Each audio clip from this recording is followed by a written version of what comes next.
అధ్యక్ష, ఈరోజు కొత్తగా ఎన్నికై మొదటిసారి ఈ సభలో మాట్లాడే అవకాశం ఇచ్చినందుకు మీకు ప్రత్యేక ధన్యవాదాలు తెలుపుకుంటున్నాను అధ్యక్ష. ముందుగా మా నారాయణపేట్ నియోజకవర్గం అంటే ఎప్పుడైనా గుర్తొచ్చేది వెనుకబడ్డ ప్రాంతం, ఎప్పుడు కూడా పట్టించుకోలేదు, నీళ్ళ సమస్య చాలా ఎక్కువగా ఉంటుంది.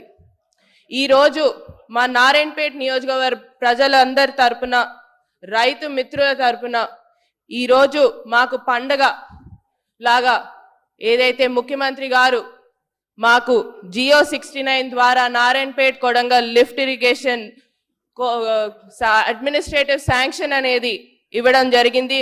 2,945 కోట్లు ఇవ్వడం జరిగింది. దానికోసమని ప్రత్యేకంగా ముఖ్యమంత్రి గారికి మరియు ఇరిగేషన్ మంత్రివర్యులు ఉత్తమ్ కుమార్ రెడ్డి గారికి ప్రత్యేక ధన్యవాదాలు తెలుపుకుంటున్నాం అధ్యక్ష. దీనికోసం ఇప్పుడు దాకా మా రైతులు చాలా కష్టపడ్డారు. ఈ రోజు మాకైతే పండుగలాగా ఉంది అధ్యక్ష. మా నియోజకవర్గంకి వెళ్తే రైతులు చాలా సంతోషంగా ఉన్నారు. ఈ ప్రాజెక్ట్ వల్ల ఏదైతే 1,00,000 ఎకరాలకి నీళ్ళు అనేది, మాకు సాగునీరు అనేది రాబోతుంది. ఎందుకంటే వలసలో జిల్లాగా మారిందని చెప్పి ఇంతకు ముందు కూడా అన్నారు. అవే వలసలు తగ్గి మళ్ళీ తిరిగి అదే వలసలు పోయిన వాళ్ళు తిరిగి వచ్చి వాళ్ళ భూముల్లో వాళ్ళ పంట పొలాలను కోసమని పనిచేసుకోవడానికి అవకాశం ఇచ్చినందుకు ప్రత్యేక ధన్యవాదాలు అధ్యక్ష.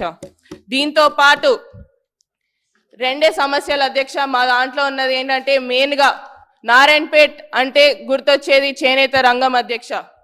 చేనేత రంగంని కూడా నారాయణపేట్గా మీ ద్వారా ముఖ్యమంత్రి గారిని మరియు టెక్స్టైల్ ఇండస్ట్రీ మంత్రివర్యులు తుమ్మల నాగేశ్వరరావు గారిని నారాయణపేట్ నియోజకవర్గంలో చేనేత కార్మికుల ఉపాధి కోసమని ఒక టెక్స్టైల్ పార్క్ ని మంజూరు చేయాలని మా మనవి అధ్యక్ష.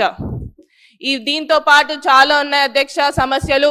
ముఖ్యంగా యువకులకు ఉపాధి కల్పించాలని దానికోసమని ప్రత్యేకంగా ఇండస్ట్రియల్ పార్క్ కానివ్వండి, ఫుడ్ ప్రాసెసింగ్ యూనిట్ కానివ్వండి, ఇలాంటి ఏర్పాట్లు చేస్తే మాకు అక్కడ ఉన్న యువకులు అన్ఎంప్లాయ్మెంట్ గా చాలా మంది ఉన్నారు అధ్యక్ష, వారికి కూడా ఉపాధి అందుతుందని తెలియజేసుకుంటూ, దీంతో పాటు చివరిగా నేను డాక్టర్ కాబట్టి అధ్యక్ష ఒకటే, అక్కడ మాకు స్టాఫ్ అనేది చాలా తక్కువ ఉంది అధ్యక్ష.